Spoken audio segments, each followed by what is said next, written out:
नमस्कार दोस्तों, राधे राधे। एक बार फिर से आपका स्वागत है आपके ऑनलाइन प्लेटफॉर्म पर।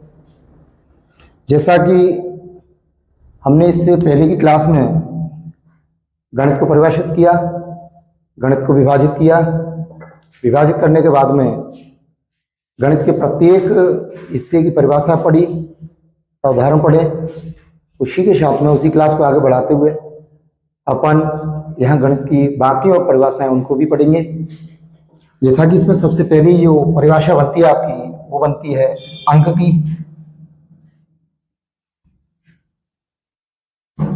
अंक गणित जो होता है, गणित में जिन विषय वस्तु की गणना की जाती है उससे पहले अपन चर्चा करें तो वास्तविकता ये बनती है कि गणना जो अपन अंकों की करते हैं तो अंक क्या होता है, अंक के बारे में अपन जानेंगे। तो अंक को परिभाषित करेंगे तो 0 से लेकर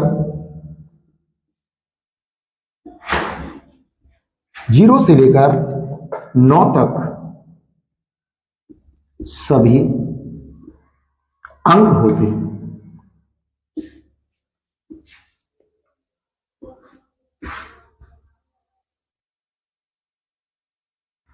जीरो से लेकर के 9 तक सभी अंक होते हैं।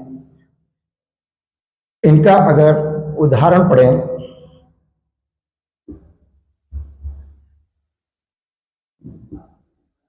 तो इसका उदाहरण बनता है 0, 1, 2, 3, 4, 5, 6, 7, 8 और 9। यहां 9 पे जाके अपन रोक देते हैं।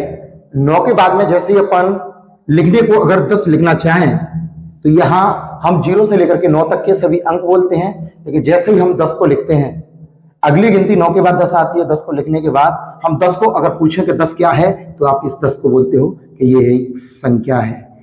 हम बात करेंगे कि ये 10 है जो अंक क्यों नहीं कहलाया। तो अंक इसलिए नहीं कहलाया क्योंकि हमने परिभाषा के अंदर जो लिखा है उसमें लिखा है 0 से लेकर के 9 तक सभी अंक होते हैं। यहां इसी के साथ में इसको आगे बढ़ाएंगे तो आगे बढ़ाने के साथ अंक के बाद में जो वास्तविकता है परिभाषा में बनेगी वो बनेगी संख्या। तो अपन हेडिंग में लिखते हैं संख्या।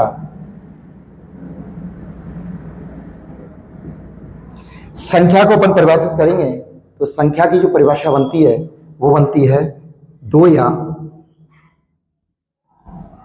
2 से अधिक अंकों को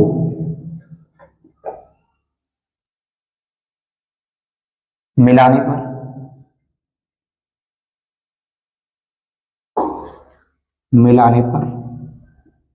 संख्या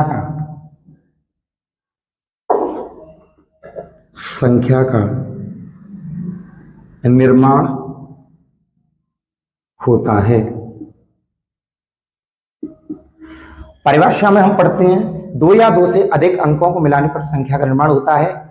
इसका मतलब है कि कम से कम अंकों की जो संख्या होनी चाहिए वो 2 होनी चाहिए और अधिक से अधिक आप कितने भी अंकों को ले सकते हो, वो सारे के सारे अंक मिलाकर के अगर लिखे जाएं तो वो संख्या के अंतर्गत आएंगे। जैसा कि यहां हम उदाहरण लिख के दर्शाते हैं। जैसे बनता है, मैंने लिखा सबसे पहले 10, क्योंकि 9 के बाद 10 से गिनतियां स्टार्ट होती हैं। तो 10 सबसे पहली संख्या बनती है, छोटी, सबसे छोटी संख्या ये 10 होती है। उसके बाद में मैंने यहाँ 1, 2, 1 इन 3 अंकों को आपस में मिलाया। फिर उसके बाद में 2, 4, 3, 5 इन अंकों को मिलाया। कहने का मतलब है कि कम से कम अंकों की संख्या होनी चाहिए, वो हमारे पास में होनी चाहिए 2, और अधिक से अधिक हमारे पास अंक आप जितने चाहें उतने लिख सकते हो।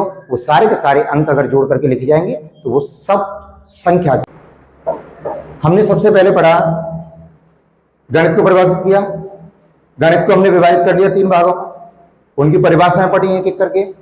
उसके बाद में हमने अंक को परिभाषित किया, अंक के बाद में संख्या को परिभाषित किया। अब संख्या को हम निम्नलिखित भागों में विभाजित करेंगे। जैसा कि यहां सबसे पहली जो संख्या होती है प्राकृतिक संख्या, इसको बोलते हैं प्राकृत या प्राकृतिक संख्या। प्राकृतिक संख्या।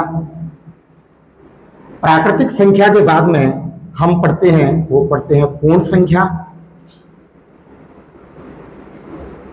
पूर्ण संख्या के बाद हम जो पढ़ेंगे वो पढ़ेंगे सम संख्या। सम संख्या के बाद आएगी आपकी विषम संख्या।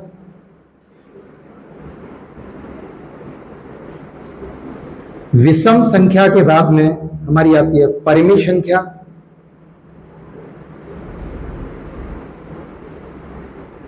परिमेय संख्या के बाद में आएगी अपरिमेय संख्या।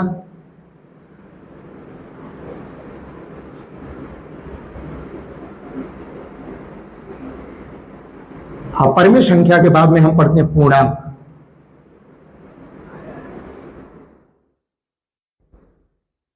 पूर्णांक और पूर्णांक को अपन विभाजित करेंगे तो वास्तविकता के साथ पूर्णांक को मुख्य 3 भागों में विभाजित किया जाता है। उसके 3 भाग हैं। सबसे पहला जो होता है वो होता है आपका धनात्मक पूर्णांक।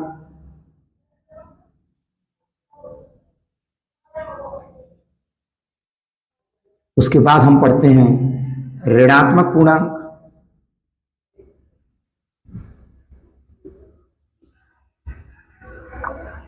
ऋणात्मक के बाद में हम पढ़ते हैं उदासीन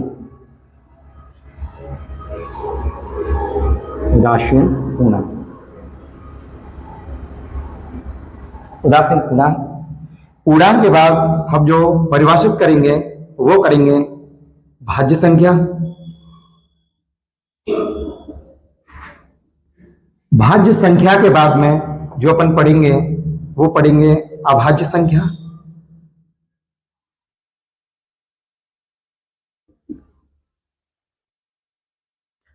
अभाज्य संख्या के बाद में हम पढ़ेंगे सह अभाज्य संख्या।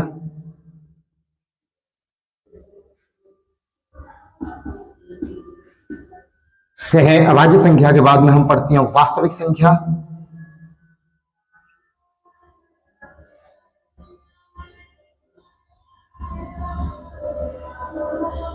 वास्तविक संख्या के बाद हम पढ़ेंगे काल्पनिक संख्या।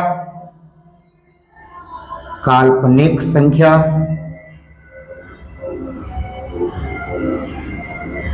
यहां ये गणित के अंदर समाहित सभी संख्याओं को नियमबद्ध व तरीकेबद्ध विभाजित किया गया है।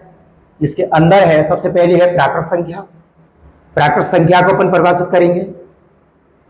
प्राकृत संख्या को हम परिभाषित करते हैं तो प्राकृत संख्या वे संख्याएं होती हैं जो प्रकृति से प्राप्त होती हैं, या फिर अगर बोला जाए तो वे संख्याएं जो गिनती गिनने के काम में आती हैं।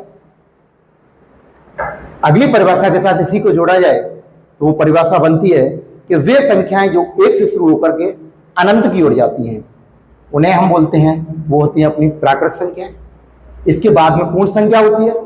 पूर्ण संख्या को अपन परिभाषित करते हैं तो पूर्ण संख्या की जो परिभाषा होती है वो होती है कि प्राकृत संख्या में 0 को शामिल कर दिया जाए। किसको? 0 को शामिल कर दिया जाए तो पूर्ण संख्या का निर्माण होता है। या करके अपन दूसरी इसकी परिभाषा लिखें तो वे संख्याएं जो 0 से प्रारंभ होकर अनंत की ओर जाती हैं वे संख्या हमारी पूर्ण संख्या कहलाती हैं। इसके साथ सम संख्या है। सम संख्या को हम पढ़ेंगे तो वे संख्याएं जो 2 से पूर्णतः विभाजित होती हैं। विभाजित भी होती है, वो 2 तरीके की होती है। एक होती है विभाजित संख्याएं, एक होती है पूर्ण विभाजित संख्याएं। हम इसके अंदर विभाजित को और पूर्ण विभाजित को एक नोट के द्वारा अलग तरीके से दर्शाएंगे, तरीकेबद्ध। इसके बाद में आती है विषम संख्याएं। विषम संख्याएं वे संख्याएं होती हैं, वे संख्याएं जो 2 से पूर्णतः विभाजित नहीं होती। अगली परिभाषा बनती है हमारी परिमेय संख्या। परिमेय संख्या को हम परिभाषित करते हैं कि वे संख्याएं जिनको हम P/Q, अगर हिंदी में बोला जाए तो अंश बटे हर के रूप में जिन संख्या को लिख सकते हैं वो हमारी परिमेय संख्या होती हैं। लेकिन वहां हर का मान अर्थात Q ≠ 0 होना चाहिए। हर का मान 0 नहीं होना चाहिए इस परिभाषा के अंदर। अगली जो परिभाषा बनेगी वो बनेगी अपरिमेय संख्या। अपरिमेय संख्या को अपन परिभाषित करते हैं तो वे संख्याएं जिनको P/Q या फिर अंश बटे हर के रूप में नहीं लिख सकते। अगर इसको सरल तरीके से अगर परिभाषित करें तो सीधी सी बनती है परिभाषा कि वे संख्याएं जिनको हम हल नहीं कर सकते वे हमारी संख्याएं अपरिमेय संख्याएं कहलाती हैं। उसके बाद हमारा पूर्णांक होता है। पूर्णांक को हम परिभाषित करते हैं तो पूर्णांक धनात्मक तथा ऋणात्मक संख्याओं के साथ जीरो को शामिल कर दिया जाए। धनात्मक तथा ऋणात्मक संख्याओं के साथ जीरो को शामिल करने पर पूर्णांक का निर्माण होता है। पूर्णांक का निर्माण अगर बात करें तो पूर्णांक को हमने 3 भागों में विभाजित किया। सबसे पहला पूर्णांक होता है हमारा धनात्मक पूर्णांक, उसके बाद दूसरा होता है हमारा ऋणात्मक पूर्णांक और तीसरा पूर्णांक होता है उदासीन पूर्णांक। धनात्मक पूर्णांक क्या होता है? धनात्मक पूर्णांक होता है कि धनात्मक पूर्णांक के अंतर्गत केवल और केवल धनात्मक मतलब प्लस की संख्याओं को शामिल किया जाता है। ऋणात्मक संख्या या ऋणात्मक पूर्णांक को परिभाषित करें तो ऋणात्मक पूर्णांक होता है कि ऋणात्मक पूर्णांक के अंदर केवल और केवल ऋणात्मक मतलब माइनस की संख्याओं को समाहित किया जाता है। और उदासीन की अगर बात करें तो उदासीन पूर्णांक के अंतर्गत केवल और केवल जीरो मतलब शून्य को शामिल किया जाता है। इसी के साथ आगे जो अपनी परिभाषा बनती है वो बनती है भाज्य संख्या की परिभाषा। भाज्य संख्या की परिभाषा जो होती है वे संख्याएं जिनके गुणनखंड कम से कम 3 हो, गुणनखंडों की संख्या कम से कम 3 हो, उन्हें हम भाज्य संख्या कहते हैं। अगर इसको सरल तरीके से परिभाषित करें तो परिभाषा बनती है कि वे संख्याएं जिनमें केवल और केवल एक का तथा स्वयं का, स्वयं मतलब खुद का, तथा अन्य किसी तीसरी संख्या का भाग जाए उसे हम भाज्य संख्या परिभाषित करते हैं। इसी के साथ अभाज्य संख्या, अभाज्य संख्या को अपन परिभाषित करेंगे तो अभाज्य संख्या होती है वे संख्याएं जिनके गुणनखंडों की संख्या केवल और केवल 2 हो, उन्हें अभाज्य संख्या बोलते हैं। इसी को दूसरी परिभाषा के साथ सरलता से पढ़ें तो परिभाषा बनती है कि वे संख्याएं जिनमें केवल और केवल एक का तथा स्वयं का भाग जाए उन्हें अपन अभाज्य संख्या बोलते हैं। इसी के साथ दूसरी जो परिभाषा बनती है हमारी वो है सह अभाज्य संख्या। सह अभाज्य को अपन परिभाषित करें तो सह अभाज्य परिभाषा बनती है इसकी कि ऐसी 2 संख्याएं जिनके अंतर्गत किसी एक संख्या का भाग नहीं जाए उन्हें हम सह अभाज्य संख्या कहते हैं।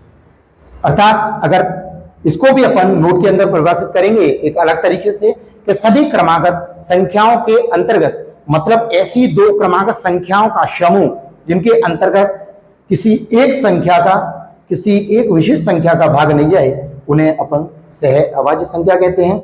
और इसके साथ वास्तविक संख्या होती है। अगली जो हमारी परिभाषा बनती है सह अभाज्य के बाद में वो बनती है वास्तविक।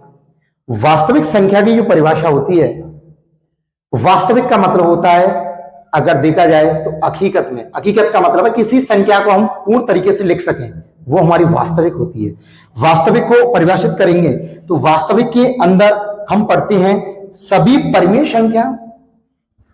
परिमेय संख्याओं तथा सभी अपरिमेय संख्याओं को अगर जोड़ करके लिख दिया जाए, जोड़ का मतलब प्लस करके अगर लिख दिया जाए तो उनको हम वास्तविक संख्या के साथ में लिखते हैं।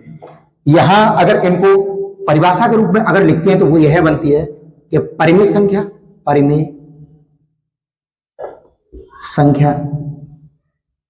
प्लस का मतलब जोड़ना और अपरिमेय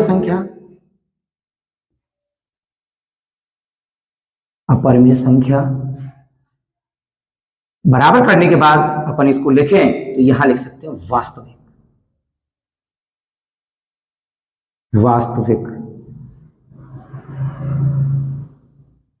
संख्या। मतलब वास्तविक की जो हमने परिभाषा पढ़ी थी वो क्या पढ़ी थी? परिमेय संख्याओं तथा अपरिमेय संख्याओं को जोड़ करके एक साथ लिख दिया जाए तो वे हमारी वास्तविक संख्याएं होंगी। आगे जो अगली जो परिभाषा बनती है वह परिभाषा है हमारी वो बनेगी काल्पनिक संख्या की जो परिभाषा बनती है तो काल्पनिक संख्या की परिभाषा को परिभाषित करेंगे कि सभी ऋणात्मक संख्याओं पर अगर रूट लगा दिया जाए, रूट मतलब वर्गमूल का चिन्ह अगर लगा दिया जाए तो वे सभी संख्याएं हमारी काल्पनिक संख्याएं कहलाती हैं। तो मैं आशा करता हूं कि ये जितना मैंने आज समझाया इस वीडियो के माध्यम से वो आप सभी की समझ में पूर्णतः आया होगा। यहां से अपन आगे पढ़ेंगे तो वो इनकी परिभाषाओं को एक एक करके पढ़ेंगे और इसी के साथ में